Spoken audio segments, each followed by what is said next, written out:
proses penyembuhannya sampean tuh berapa hari? Hanya itu 1 malam.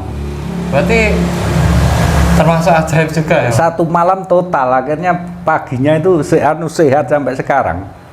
Saderenge nglajengaken mirsani video sakjangkepipun, kula aturi kapurih nutul tombol subscribe supados boten ketinggalan video salajengipun. Kagem kemanfaatan video menika monggo dipun like, komen lan ugi share. Mugi panjenengan sedaya pinaringan seger waras, bejo donya bejo akhirat, rahayu rahayu rahayu sagung dumadi.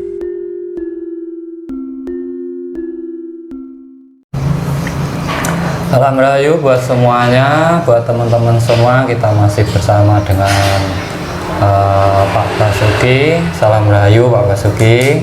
Rahayu rahayu rahayu. Wonten kesempatan punika saya dari tim Fiber Kediri ingin bertanya lagi tentang pengalaman Pak Basuki yang pernah menderita sakit dan akhirnya sembuh tanpa berobat ke dokter ataupun ke tabib, tapi dengan laku tirakat Pak Basuki sendiri. Nah, ini bisa diceritakan ke teman-teman biar bisa menjadi motivasi buat teman-teman yang sedang menderita sakit, bagaimana kejadiannya dan tata caranya sampai panjenengan bisa sembuh kembali gitu Pak Basuki. Atur nuwun. Nggih. Rahayu rahayu rahayu sugeng sagung dumadi. Jadi awalnya itu gini, ada suatu image utawi isu bahwa penyembuhan seseorang itu berasal dari dirinya. Nah, kita yakini kebetulan awalnya itu saya keberkan sapi besar bentung sampai ndak kelihatan. Jadi kepala saya kebentuk cagak, badan saya kekerungkup sapi, terus saya hampir semaput, terus badan saya kita gunakan pakai pakaian ya ndak bisa, dicopot ya sakit, untuk tertawa sakit, untuk apa-apa sakit, saya susah. Istri dan anak bingung untuk segera dironsenkan. Terus saya itu sudah tua, ingat kalau dironsenkan nanti endingnya dioperasi, lah padahal saya sudah tua. Terus akhirnya saya itu ingat bahwa penyembuhan bisa disembuhkan dari dirinya sendiri, dan saya sedikit banyak punya keyakinan seperti itu. Terus akhirnya saya yakin dengan berpuasa. Puasa apa itu Pak kira-kira? Pertama mutih. Mutih.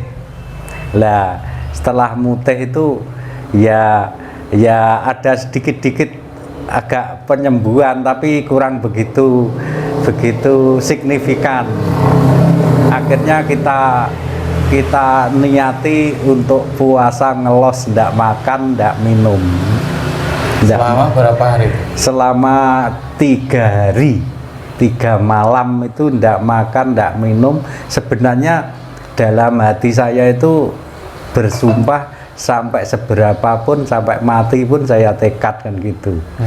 Lah akhirnya baru nyampe 3 hari itu badan saya itu bergerak sendiri, seperti diurut gitu, seperti diurut. Tangan saya gerak sendiri, saya tahan ya ndak bisa. Seluruh badan saya itu seperti disebuli gitu, isi mulai ujung rambut sampai delamaan telapak kaki itu seperti disebuli gitu. Akhirnya alhamdulillah sehat sampai sekarang, total yo ndak sakit, untuk tertawa malah sehat, sama sekali ndak ada keluhan kan gitu. Jadi dari perjalanan puasa itu tadi ya, iya. Ada niatnya enggak Pak? Ada rapalannya atau enggak sebelum melakukan puasa itu? Ya saya itu orang bodoh ya, ndak ya percaya pada diri saya niat niat saya itu hanya ingin sambat sama Gusti saya agar ragangan saya itu disembuhkan, hanya gitu tok, dalam batin itu saja. Jadi rapalan-rapalan khususnya Ndak ada. Setelah itu saya hanya sedekap, wis pasrah gitu. Terus tahu-tahu kok tangan saya bergerak sendiri, satunya bergerak sendiri, terus seperti yaitu tadi yang saya ceritakan, disebuli mulai telapak kaki sampai ujung rambut itu. Terus alhamdulillah sembuh. Proses penyembuhannya sampai tuh berapa hari? Hanya itu 1 malam. Berarti termasuk ajaib juga ya? 1 malam total, akhirnya paginya itu sehat sampai sekarang.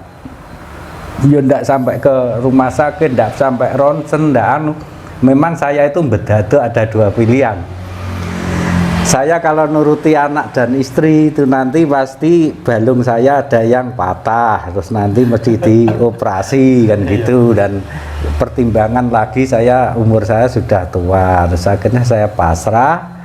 Terus makanya saya gedekne tirakat, mati gelem, urip gelem kan gitu. Terus makanya saya puasa sampai kuru, karena dari mutih ke ngelos itu berlangsung gitu loh. Itu sempat mutih berapa hari? Sempat mutih 5 hari. Sebenarnya target saya 7 hari.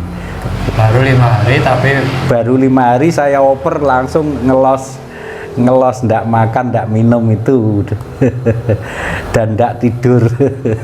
berarti penyembuhannya di hari ke-8 sampai? Hari ke-8 ya, hari ke-8. Tapi rasa sampean waktu kok langsung bisa sembuh total itu, sampean bisa melogikakan itu enggak? Maksudnya kok bisa begini itu? Sampean kan mengalami prosesnya gitu. Perasaan sampean waktu total itu apa sampean itu keadaan sadar atau memang di bawah kesadaran sampean? Jadi saya itu secara logika nggak temu logika, karena apa? Karena pada dunia nyata itu kita itu nyopot pakaian saja dicopotkan, terus pakai kaos itu saja dipakaikan, nggak bisa sendiri, untuk tertawa sakit, untuk minum sakit dan gitu. Terus akhirnya saya yaitu tadi punya inisiatif bahwa suatu penyembuhan itu bisa dari dirinya sendiri, saya yakini. Terus saya punya kepasrahan, terus niat, terus kita sedikit banyak ya belajar puasa mutih, terus ngelos. Sampai tetangga-tetangga saya itu waduh menertawai, kok sampai seperti itu, apa wis gak iso mangan. Tapi saya punya cuma keyakinan bahwa suatu godaan itu pasti, untuk mencapai suatu hal pasti ada godaan. Justru ada godaan saya malah senang. Akhirnya alhamdulillah terkabul, yaitu sakit saya sembuh total itu. Sembuhnya total ya dari hitungannya mutih, terus puasa ngelos, hari ke-8 itu paginya total sembuh total, wes ndak merasakan seperti saat ini juga kan gitu. Gitu. Berarti ini kan bisa jadi pengalaman buat teman-teman semua bahwa sesuatu yang mustahil itu bisa terjadi kalau kita benar-benar meyakini dalam diri kita, mempunyai keimanan yang tinggi dan tidak nanggung dalam tirakat ya Pak. Dan tidak mudah tergoda gitu. Karena kalau menurut saya pribadi juga gitu Pak, penyakit itu jadi parah itu karena kebingungan kita sendiri. Dan sebenarnya manusia itu dalam konsep spiritual itu bisa menyembuhkan dirinya sendiri, sama seperti hewan-hewan itu juga bisa menyembuhkan dirinya sendiri. Makanya tidak ada kan hewan itu ada dokternya, kan tidak ada. Makanya bisa menyembuhkan dirinya sendiri. Nah, manusia ini sebenarnya juga bisa menyembuhkan dirinya sendiri. Laku tirakat, laku puasa itu adalah sebagai dorongan dalam diri untuk memupuk keyakinan sampan bahwa dengan melakukan itu sampan akan mencapai kesembuhan yang sempurna. Nah, contoh tadi pengalaman Pak Basuki itu adalah contoh yang luar biasa. Jadi di saat ditertawakan justru malah memperoleh kesembuhan gitu. Ya, karena waktu itu saya juga tidak memanjakan diri saya. Kegiatan tiap hari saya waktu itu kan ngingoni wedhus kambing banyak. Iya. Saya juga aktivitas ngombeni kambing, ngeritne kambing, makani kambing ya seperti biasa. Justru tidak kita manja terus puasa terus kita buat tidur-tiduran ya enggak. Kita buat jalan-jalan, kita aktivitas biasa. Alhamdulillah ya kuat itu loh. Kuat itu. Padahal dalam keadaan sakit gitu. Keadaan sakit kayak kuat dan gitu.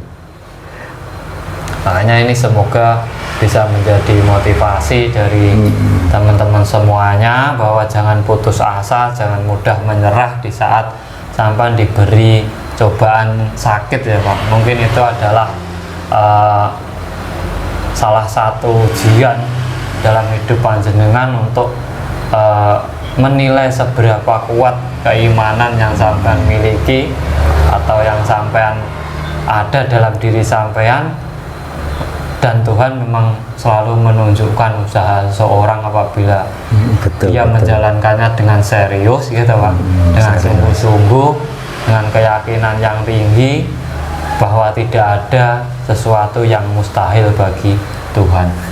Tergantung perjuangan kita bagaimana, tergantung usaha kita bagaimana. Nah, ini semoga bermanfaat buat teman-teman semuanya. Terima kasih buat Pak Basuki sudah berbagi cerita tentang pengalaman sakitnya. Semoga bisa dijadikan contoh buat teman-teman semua yang sekarang mungkin lagi sakit Pak, mungkin sudah buntu menemukan jalan kan, menemukan kesembuhan, bisa meniru ataupun mempraktekkan cara jenengan, yaitu dengan puasa mutih dan puasa ngeblas, dan semoga saja keajaiban juga terjadi buat panjenengan semuanya. Terima kasih Pak Basuki. Nah, semoga bermanfaat buat teman-teman semuanya. Salam rahayu, rahayu, rahayu, sakum dumati. Rahayu, rahayu.